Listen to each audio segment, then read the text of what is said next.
Honorable Speaker, my apologies. Quite a number of distractions. I think members are quite excited to be back after the short break.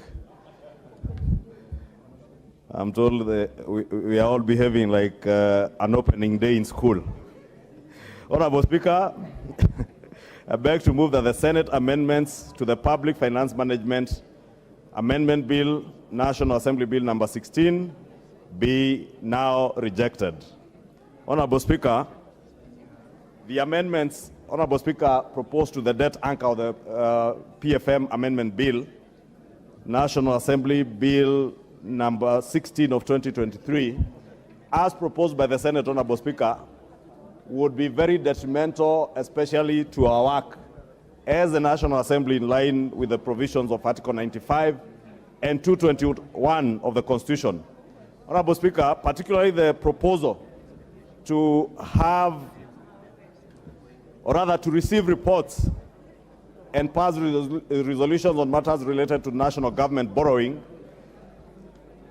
will impact the fiscal operations and financial management of the national government.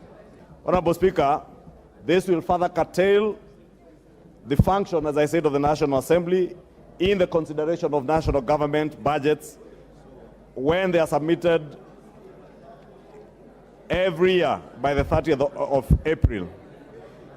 This is solely under the purview, as I said, Honorable Speaker, of the National Assembly, pursuant to Articles 95 and 221 of the Constitution, and this provision, Honorable Speaker, are usually time-bound, that the estimates both on borrowing and the budget estimates, Honorable Speaker, must be tabled before the National Assembly by the 30th of April each year. Therefore, Honorable Speaker, if we were to go with the proposals or amendments as done by the Senate, Honorable Speaker, it means we will significantly interfere with the timelines of the budget-making process. And that is part of the reason why the committee decided to oppose the amendments as proposed by the Senate. Further, Honorable Speaker, the committee also did note that these proposals further introduce a new layer of bureaucracy in the approval of borrowing, which could affect the smooth implementation of our national government budgets.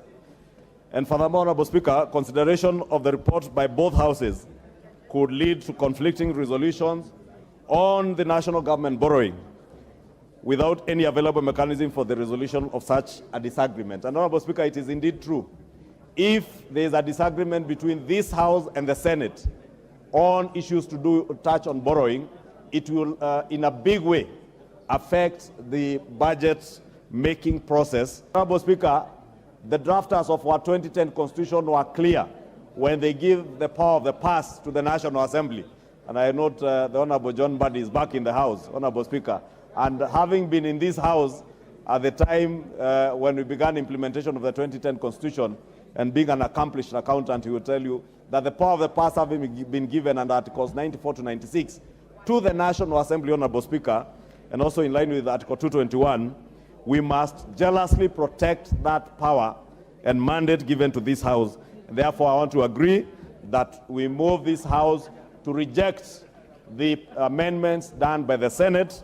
Honorable Speaker, then we can kick off a mediation process. And you can imagine, Honorable Speaker, as I said, should we find ourselves in such a situation at the time of budget making and we have disagreements, even on an amendment of a comma or a prefix of a word, Honorable Speaker, it will lead to another mediation process which could take months.